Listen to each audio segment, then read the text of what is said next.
prosesnya itu dulu itu saya ini kelas 1 sampai kelas 4 SD itu saya belum bisa berdoa. Salam Maria, Bapak kami pun nggak hafal. Oh gitu, suster. Beneran nggak hafal. Lalu suatu ketika saya itu pindah rumah gitu diurus sama Bude gitu. Di sana itu karena Bude itu guru sekolah minggu, karena beliau itu perhatian loh, kok anak ini kasihan sekali imannya tidak diperhatikan. Nah, tidak diperhatikan, lalu ya di situ mulai berproses, ikut sekolah minggu, ikut acara sekolah minggu bersama di paroki gitu. Jadi kan gabung gitu. Jadi di situ juga cuman awalnya sederhana sekali. Siapa yang mau jadi suster gitu, ayo dok maju, angkat tangan kayak gitu, ya coba ngacung saya gitu, nanti dapat hadiah gitu, senang sekali. Awalnya hanya itu.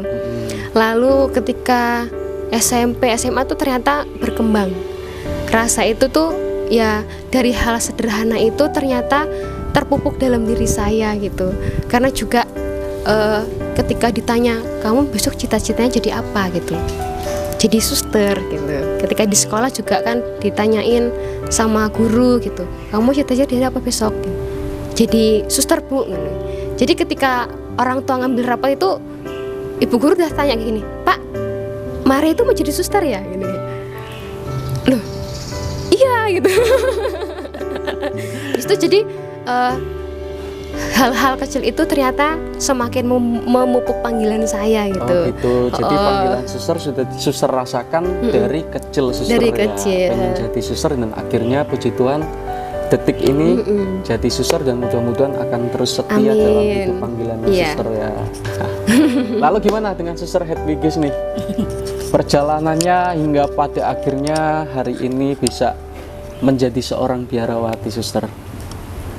Dari awalnya suster itu sejak SD, ketika itu saya melihat suster. Biasanya kalau Romo itu ngajak suster ke stasi gitu, melihat suster. Di sana saya merasa kayaknya bahagia ya jadi suster gitu ya. Jadi untuk memupuk panggilan itu saya kegiatan untuk ya seperti suster Stella tadi, Maria Stella, sekolah minggu, kegiatan sekolah minggu, terus ikut doa lingkungan itu udah tertanam dari sejak kecil. Juga orang tua juga mendidik untuk kegiatan ke gereja itu. Terus untuk memutuskan jadi suster sejak saya SMA. Saya jadi suster itu setelah tamat SMA itu tidak langsung ya, tapi berhenti setahun di rumah. Ketika di situ saya merasa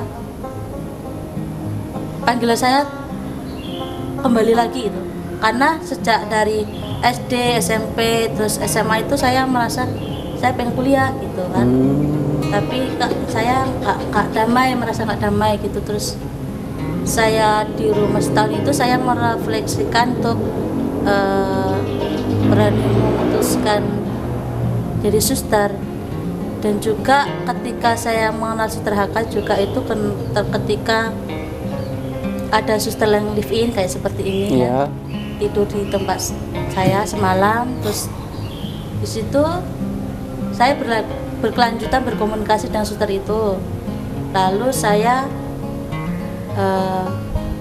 memberanikan untuk bermain. Awalnya itu saya diajak bulik saya itu kerja di Palembang. Lalu saya diajak ke sana bermain. Di sana saya hidup bersama suster di komunitas suster HK di Koletma Almo di Hati Kudus itu di Palembang. Itu 7 hari, seminggu lah.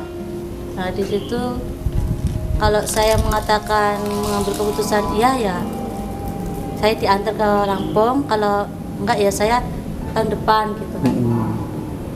Ya akhirnya saya memberanikan untuk jadi suster gitu sampai sekarang. Dari sebenarnya untuk memutuskan itu saya belum minta izin sama orang tua. Oh. Karena saya minta izinnya lewat HP. Oh, gitu suster. Jadi tetangga lele saya, kerabat saya, saudara saya itu kaget, benar-benar kaget. Kenapa ya? Itulah mungkin perjalanan hidup panggilan saya itu ya. Dari awalnya saya mau main di Palembang, diajak beli saya, terus akhirnya saya diminta suster untuk main di komunitas itu. Akhirnya saya juga hidup bersama suster seminggu, terus diajak ya kegiatan doa, kegiatan seperti di komunitas seperti biasa gitu. Ya saya jalani. Setelah 7 hari ya saya memberanikan untuk mengatakan iya gitu. Walaupun gitu. nantinya keputusannya gimana, saya ya mengatakan iya gitu. Oh ya, artinya saat itu belum izin sama orang tua ya suster ya? Belum. Jadi untuk Kat berarti suster ya. Nah, berbicara soal orang tua nih suster. Nah, ternyata memang banyak sekali fenomena itu, banyak orang tua yang kurang mensetujui, kurang memberikan restu jika anaknya ingin menjadi seorang biarawati atau menjadi seorang romo. Nah, itu apakah suster dua di sini mengalami juga? Mungkin dari suster dulu. Kalau saya ketika itu ya orang tua menjawab, yaitu kalau itu keputusanmu jalani gitu. Yang penting jangan melihat di belakang tapi lurus, lihat ke depan gitu. Oh, itu pesan dari orang tua suster ya. Terus akhirnya mendukung. Iya. Oh iya, puji Tuhan. Kalau suster Marisela gimana, mengalami nggak suster? Ada apa ya? Mungkin larangan atau seperti keraguan-keraguan dari orang tua? Kalau orang tua saya sendiri, saya tuh gimana ya, hidup saya tuh banyak yang membantu gitu. Karena budi saya itu nggak punya anak, jadi tuh saya tuh kayak diasuh sama dia gitu. Dia itu agamanya muslim. Jadi itu yang menjadi apa ya, berat gitu untuk dirinya gitu. Waktu itu memang saya merasa sendiri salah gitu, kok aku nggak pernah ngomong ya aku mau jadi suster gitu. Lalu di ujung kelas 3 SMA itu saya baru ngomong kalau saya mau jadi suster. Jadi mereka kaget gitu. Kaget sekali. Lalu mbah kakung saya juga melarang gitu, meskipun bapak saya itu setuju, karena ibu saya juga udah dipanggil Tuhan ketika saya umur 5 tahun. Tuh jadi di situ mengalami pergulatan saya sangat berat gitu. Maksudnya mungkin di harapan budi saya itu saya nanti akan menjadi penopang baginya ketika mereka tua gitu, di Pak Dito. Tapi saya sendiri memutuskan untuk menjadi seorang biarawati gitu. Jadi itu menjadi pergulatan yang sangat besar bagi saya. Tapi nggak tahu ya, namanya Tuhan menyapa gitu ya. Entah apapun halangannya itu maju aja terus gitu. Maju aja terus. Lalu ketika suster sowan itu mau jemput saya jadi suster itu ya ngomong baik-baik gitu. Lalu disitulah terungkap, iya Budi sama Pak D setuju, merestui gitu. Tapi ya di situ mereka masih sangat berat. Kelihatan dari ketika raut wajahnya itu sangat berat gitu. Lalu juga ketika hari-hari bersama mereka itu juga tidak ada sama sekali perbincangan gitu. Lalu ketika saya udah masuk biara, yaitu saya olah gitu. Memang itu sangat berat gitu. Setiap hari, suster gimana ya? Aku masih kepikiran sama orang tua aku di rumah gitu. Oh nggak apa-apa Maristella, dibawa dengan doa gitu. Lalu cuti pertama itu yang membuat saya terkejut itu adalah mereka sama sekali tidak menyapa saya gitu. Ya karena ya nggak setuju itu, Tapi ya di situ juga nggak apa-apa gitu.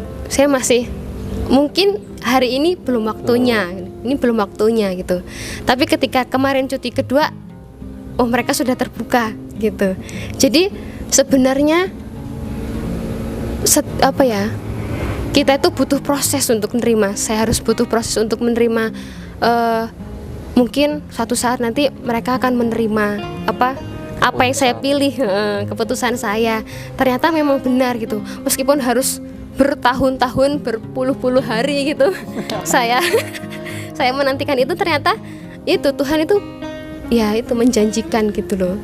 Saya juga merasa orang tua saya tuh nggak hanya satu gitu. Ketika saya kemana, oh itu saya merasa itu juga orang tua saya gitu. Jadi mereka juga menganggap oh itu anak saya gitu. Jadi saya merasa tidak pernah berkekurangan gitu. Luar biasa, terima kasih loh suster sharingnya, sangat menyentuh ya teman-teman. Saya pribadi cukup terkesima dengan cerita suster di sini kan ya. Memang kenyataannya banyak juga ternyata orang tua yang kurang merestui anaknya untuk menjadi seorang biarawati atau biarawan atau seorang pastor gitu. Nah, lalu begini suster, suster ini masuk ke biara itu waktu kapan nih suster? Apakah lulus SMP atau lulus SMA? Kalau suster Hedwigis kan tadi SMA. Ada gap year 1 tahun ya suster ya, baru masuk daftar. Nah kalau suster Maristella gimana? Kalau saya lulus SMA itu langsung mendaftarkan diri. Jadi kelas 3 itu saya udah sering konsul tuh sama suster pembimbing di asrama.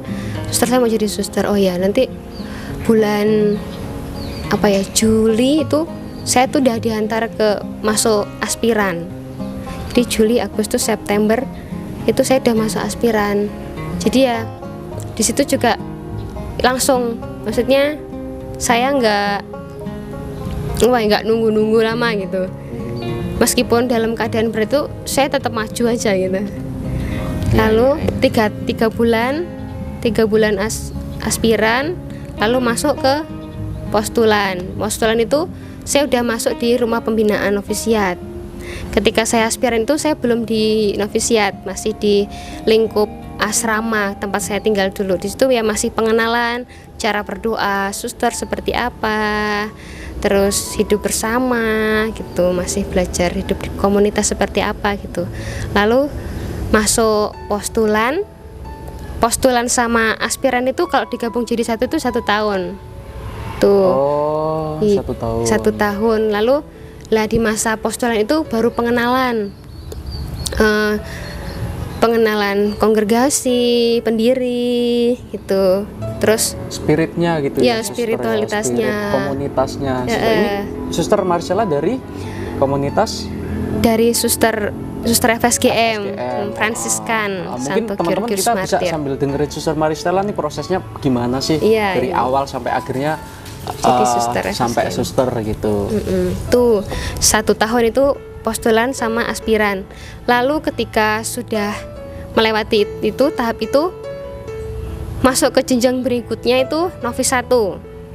Novis 1 itu saya itu menerima jubah.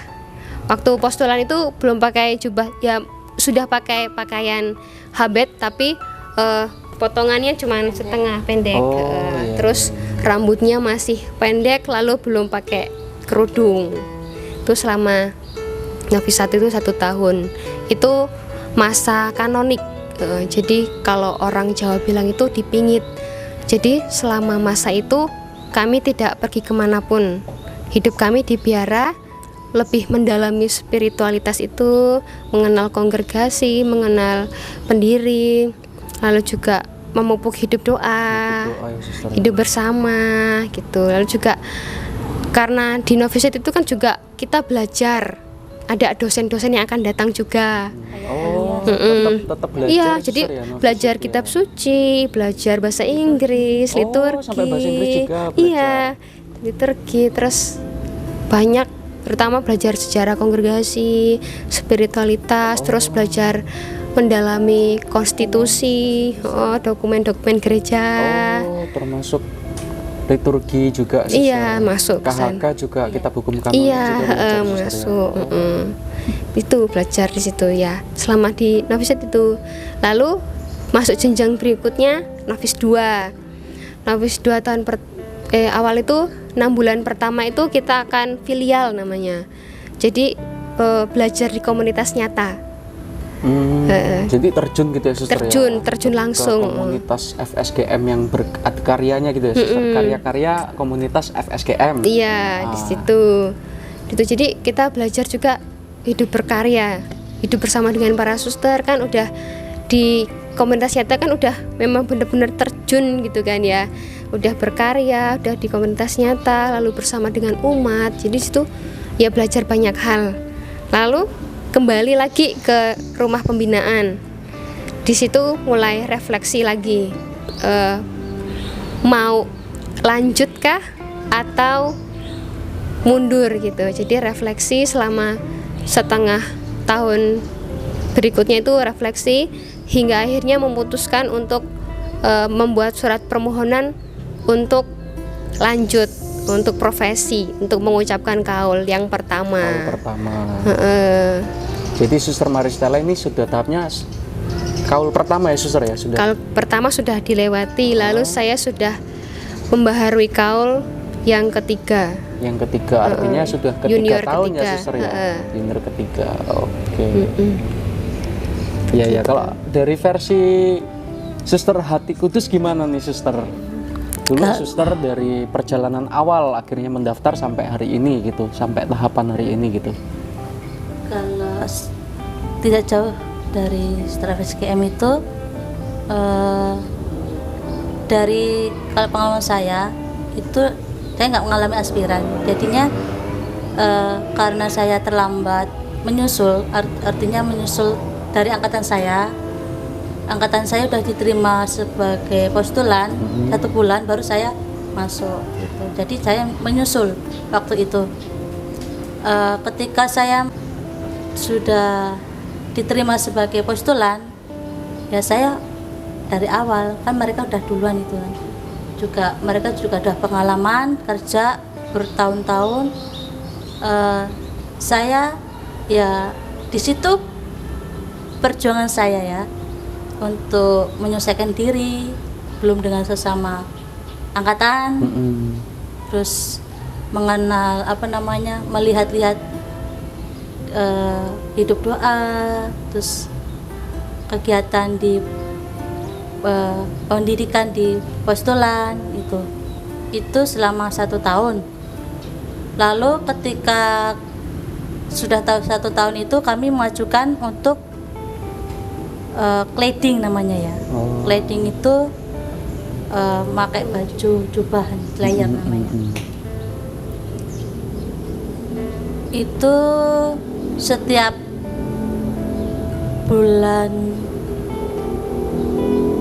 2 Juli itu kalau kami itu 2 bulan tanggal 2 bulan Juli kami mengajukan, terus kami cladding. Setelah itu 1 tahun, jadi kami masuk novis tahun pertama yang disebut tadi kanonik ya Kak, nggak bisa. Oh sama itu juga ya suster ya. Terus ya di sana juga kami semakin mendalami hidup doa, itu yang paling pokok penting bagi kami, dan juga belajar hidup sejarah kongregasi dan juga hidup bersama di sana. Lalu untuk setahun kemudian kami mengajukan lagi untuk tahun kedua, novis tahun kedua. Nah dari novis tahun kedua ini kami itu namanya stase ya. Tadi yang bilang setelah filial ya. Kalau tempat kami stase. Kalau ibarat orang kuliah itu PKL ya. Itu 5 bulan. Oh sama juga tuh PKL-nya gitu ya suster ya. Ibarat ngomongnya kayak PKL magang gitulah ya suster ya. 5 bulan. Lah di sana kami juga diterjunkan hidup bersama, hidup karya, hidup bermasyarakat bersama umat itu. Di sana ya pintar-pintarlah kita untuk membagi, untuk sendiri, untuk hidup bersama, untuk hidup ke gereja, dengan umat itu. Semakin kita belajar untuk mandiri. Semakin kita dibentuk untuk tetap tekun setia itu. Di situ setelah 5 bulan sudah, pas kami kembali ke tempat pembinaan di novisiat. Kemudian setelah beberapa bulan kami evaluasi, terus kami setelah evaluasi itu mengajukan untuk profes. Kemudian ya setelah itu kami pindah ke tempat komunitas yang kami dalam karya itu yang punya saudara di namanya di Teluk gitu. Tapi di sana kami ada pembinaan sendiri ya. Junior 1, junior 2 itu di juniorat. Selama 2 tahun baru kami pindah ke komunitas. Tapi di sana kami juga berkarya, tapi dekat-dekat lah, ada di rumah sakit, di sekolah gitu. Di Teluk hanya di situ. Lalu kami ditugaskan di komunitas baru, di komunitas ya enggak, tapi di situ masih masa junior. Dan jadi kami siap nggak siap harus kalau pindah ya pindah gitu. Gitu. Jadinya ya kita nggak bisa mengelak ya. Itu ada hidup kaul ya. Kalau ketaatan, kalau miskin dan kemurnian. Oh iya. Di situ. Jadi harus taat dengan, bilangnya apa suster? Atasan atau? Kalau pemimpin kalau tempat saya pimpinan kongregasi PU, ya? pemimpinan umum. Oh iya, oke. Terima kasih suster, luar biasa nih ceritanya suster. Selanjutnya mungkin ini untuk ke teman-teman suster nih, kan pasti ada nih teman-teman yang pengen jadi suster tapi kayak ragu-ragu, ingin menjawab panggilan Tuhan, kayak iya nggak ya, maju nggak ya, kira-kira aku bisa nggak ya. Nah ini ada pesan-pesan nggak sih suster untuk teman-teman kita yang saat ini merasakan hal itu atau bahkan yang sekarang merasakan pergumulan itu suster, gitu? Ada pesan nggak suster, gimana caranya biar mantap untuk menjawab panggilan Tuhan gitu? Ada dong. Sebenarnya mungkin awalnya kita akan mengalami pergumulan, tapi kita harus membawa semua itu dalam doa-doa kita gitu. Dalam pergumulan itu pasti Tuhan itu akan memberikan jalan gitu. Jadi yang mau menjadi pastor, biarawati, jangan pernah ragu gitu, karena Tuhan itu memang benar-benar menyapamu gitu. Jadi jangan pernah ragu, karena segala kesusahan yang kamu alami itu semua akan diubah menjadi sesuatu sukacita gitu, ketika nanti pasti akan memetik buah yang begitu manis gitu. Awalnya memang akan tertatih-tatih, tapi sebenarnya Tuhan itu telah menyiapkan banyak hal yang indah gitu ke depannya. Wah. Jadi jangan patah semangat. Pasti ada. Dengerin teman-teman yang ragu, ayo jalani saja ya suster ya, maju terus pokoknya ya. Kesulitan itu pasti ada jalannya itu. Tuhan itu kasih kita kesulitan itu bukan untuk apa ya, tapi biar kita tuh semakin kuat, semakin aku punya tantangan, jadi aku semakin semangat gitu. Semangat. Jangan lupa tetap berdoa. Intinya berdoa suster ya. Tetap berdoa. Lalu dari suster Hedwigis gimana? Baik, untuk teman-teman jangan takut, jangan merasa ragu, karena di ladang Tuhan itu banyak sukacita, banyak kedamaian dan ketenangan. Tetapi kita butuh proses ya, proses untuk mencapai itu butuh proses. Apa yang dikatakan Suster Maris tadi benar, sesuatu yang kita hadapi, tantangan itu yang kita hadapi, namun kita dengan tekun, setia dalam proses itu, pasti hasilnya akan memuaskan.